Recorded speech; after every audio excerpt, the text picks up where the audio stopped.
Welcome to CRPS Contender, my complex regional pain syndrome education channel. I am excited to announce the release of the CRPS Primer, an in-depth educational introduction to complex regional pain syndrome in 22 parts.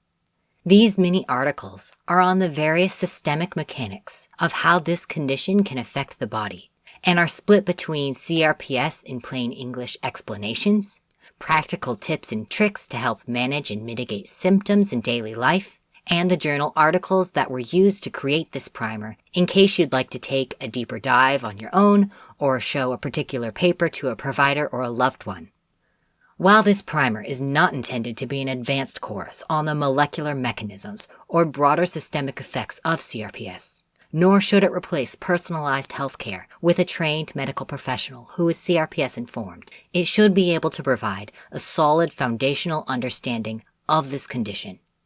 It is my desire that this primer will accomplish two main goals. The first is to help those with CRPS and their loved ones be able to make more informed decisions in their own best interest, so that they can improve their quality of life or help someone who has CRPS reclaim their autonomy.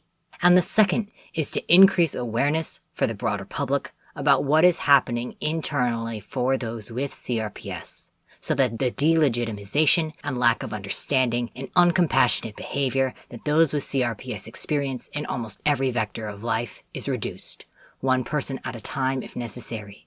These articles are 1 to 5 pages each, so feel free to read whichever ones interest you in whichever order you find suitable at whatever pace you can manage. My compassion to you, and I hope you find these articles informative and assistive. If you're interested in exploring the CRPS Primer, it is hosted on my website, and I will include a link in the video description. I've put a lot of work into this community resource, and I hope people will find it useful.